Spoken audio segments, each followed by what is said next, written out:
بسم اللہ الرحمن الرحیم۔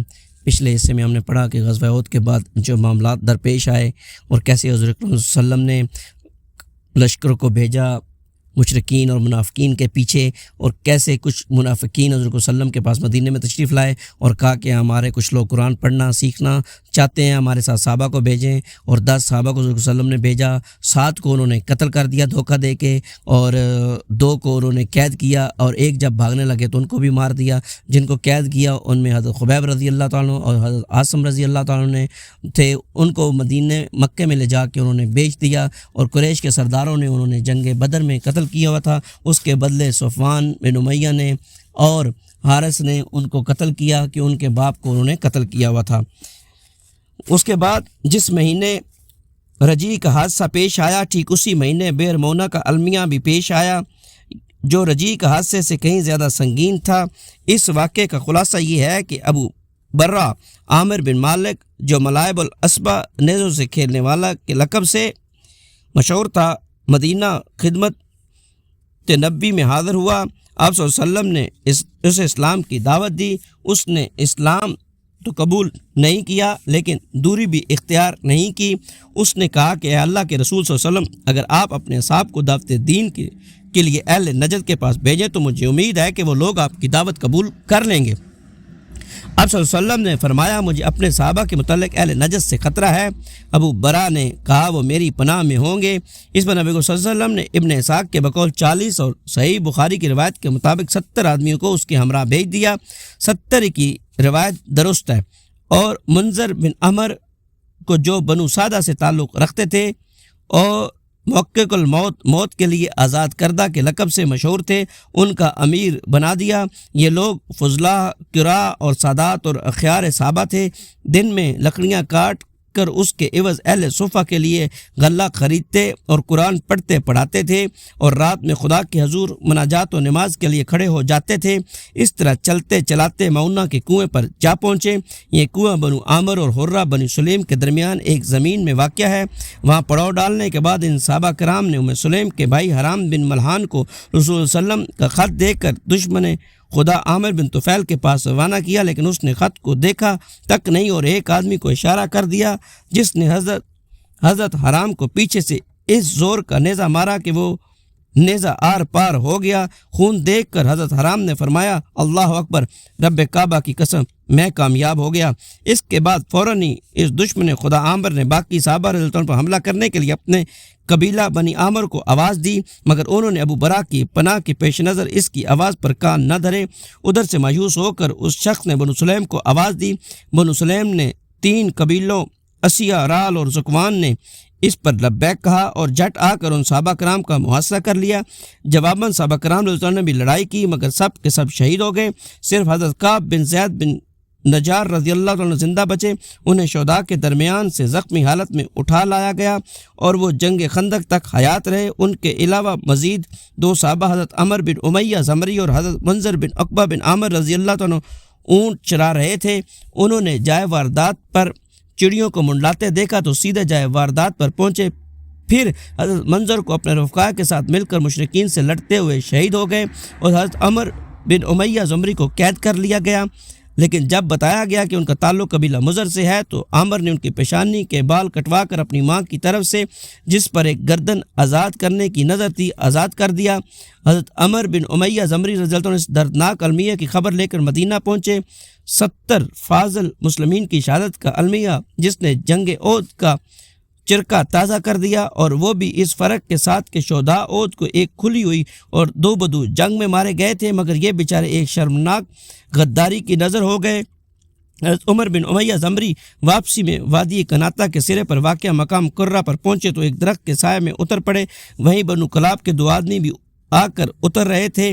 جب وہ دونوں بخبر سو گئے تو حضرت عمر بن امیہ نے ان دونوں کا صفایا کر دیا۔ ان کا خیال تھا کہ اپنے ساتھیوں کا بدلہ لے رہے، حالانکہ ان دونوں کے پاس رسول صلی اللہ علیہ وسلم کی طرف سے عہد تھا، مگر حضرت عمر جانتے نہ تھے۔ چنانچہ جب مدینہ آ کر انہوں نے رسول صلی اللہ علیہ وسلم کو اپنی اس کارروائی کی خبر دی تو آپ صلی اللہ علیہ وسلم نے فرمایا، تم نے ایسے 2 آدمیوں کو قتل کیا ہے جن کی دیت مجھے لازماً ادا کرنی ہے۔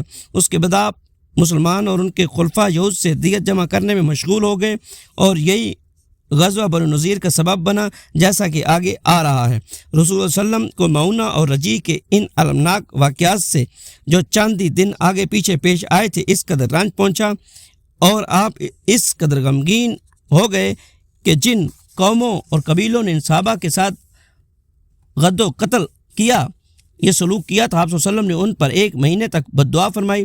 چنانچہ صحیح بخاری میں انس رضی اللہ عنہ سے مروی ہے کہ جن لوگوں نے آپ صلی اللہ علیہ وسلم کو صحابہ برمعونہ پر شہید کیا تھا، آپ نے ان پر 30 روز تک بد دعا کی۔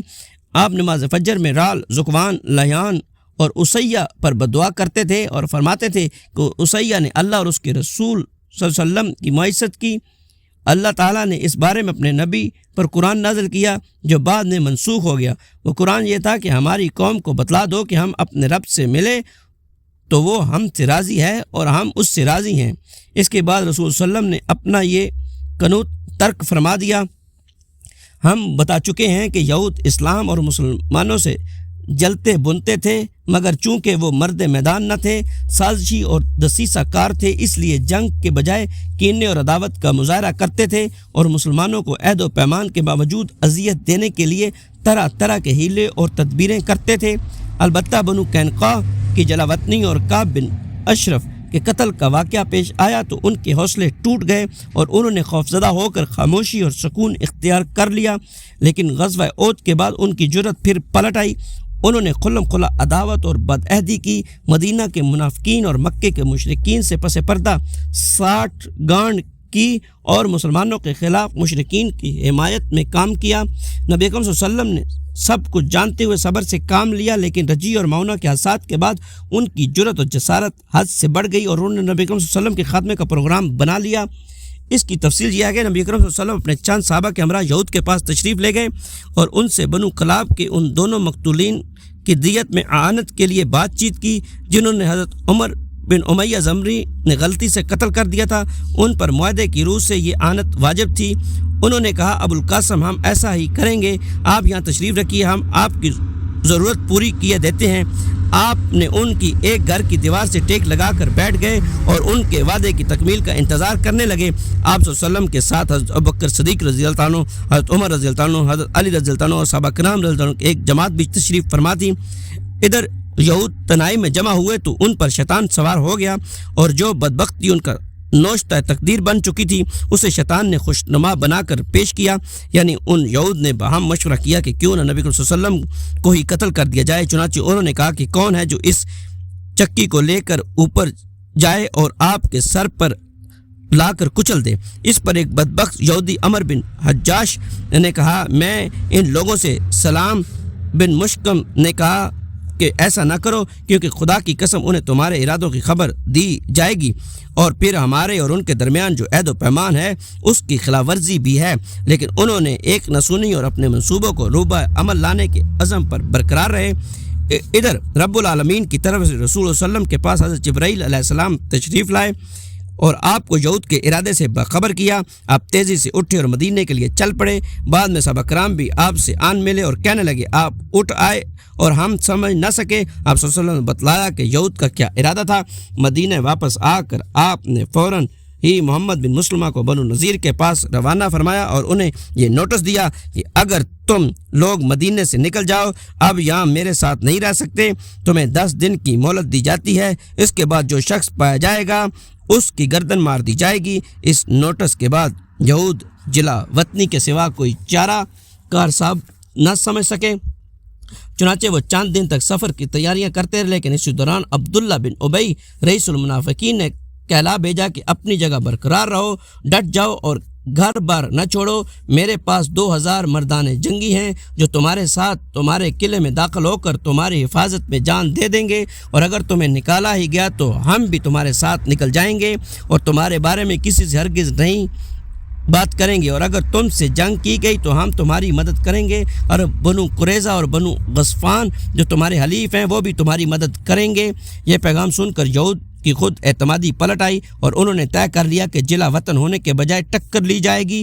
ان کے سردار حی ابن اخطب کو توقع تھی کہ راس المنافقین نے جو کچھ کہا ہے وہ پورا کرے گا، اس لیے اس نے رسول اللہ علیہ وسلم کے پاس جوابی پیغام دے دیا کہ ہم اپنے دیار سے نہیں نکلتے، آپ کو جو کرنا ہے کر لیں۔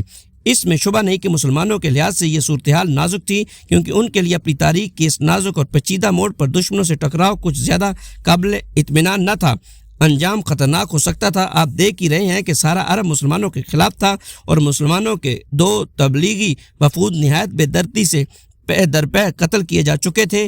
پھر بھی بنو نذیر یہود اتنے طاقتور تھے کہ ان کا ہتھیار ڈالنا آسان نہ تھا اور ان سے جنگ مول لینے میں طرح طرح کے خدشات تھے، مگر بیر مونا کے المیہ سے پہلے اور اس کے بعد کے حالات نے جو نئی کروٹ لی تھی اس کی وجہ سے مسلمان قتل اور بدعہد جیسے جرائم کے سلسلے میں زیادہ حساس ہو گئے تھے، اور ان جرائم کا ارتکاب کرنے والوں کے خلاف مسلمانوں کا جذبہ انتقام فزوں تر ہو گیا تھا۔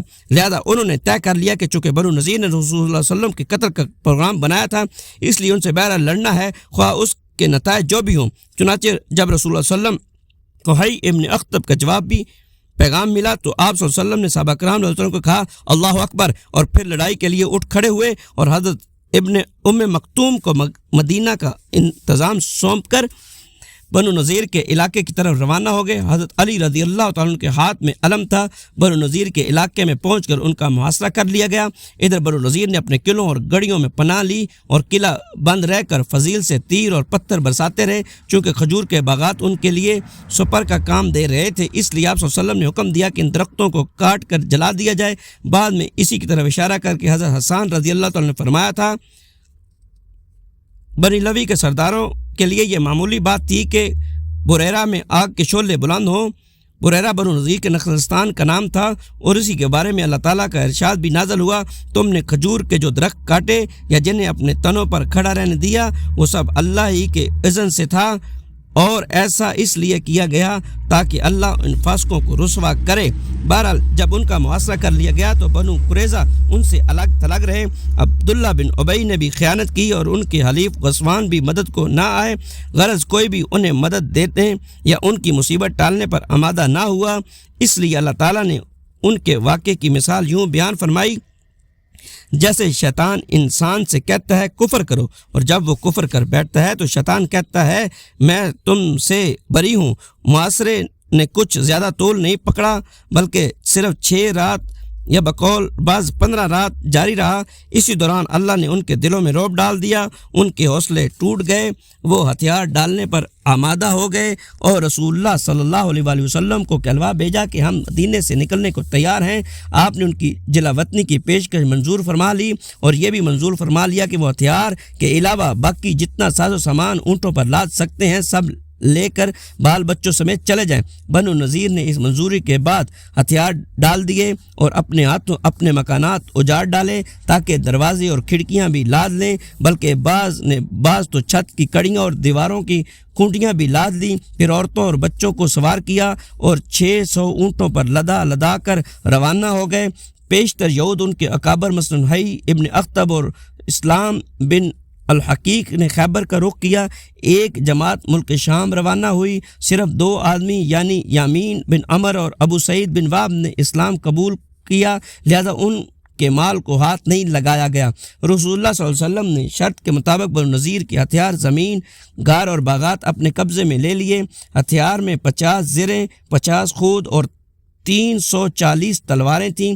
بنو نذیر کے یہ باغات، زمین اور مکانات خالد رسول اللہ صلی اللہ علیہ وسلم کا حق تھا، آپ کو اختیار تھا کہ آپ اسے اپنے لیے محفوظ رکھیں یا جسے چاہیں دیں۔ چنانچہ آپ نے مال غنیمت کی طرح ان اموال کا خمس 5واں حصہ نہیں نکالا، کیونکہ اسے اللہ نے آپ کو بطور فدیہ دیا۔ مسلمانوں نے اس پر گھوڑے اور اونٹ دوڑا کر اسے بزور شمشیر فتح نہیں کیا تھا، لہذا آپ نے اپنے اس اختیار خصوصی کے تحت اس پورے مال کو صرف مہاجرین اولین پر تقسیم فرمایا۔ البتہ 2 انصاری صحابہ یعنی ابو دجانہ اور سہل بن حنیف رضی اللہ عنہ کو ان کے فقر کے سبب اس میں سے کچھ عطا فرمایا۔ اس کے علاوہ آپ نے ایک چھوٹا سا ٹکڑا اپنے لیے محفوظ رکھا جس میں سے آپ اپنی ازواج مطہرات کا سال بھر کا خرچ نکالتے تھے، اور اس کے بعد جو کچھ بچتا تھا اسے جہاد کی تیاری کے لیے ہتھیار اور گھوڑوں کی فراہمی میں صرف فرما دیتے تھے۔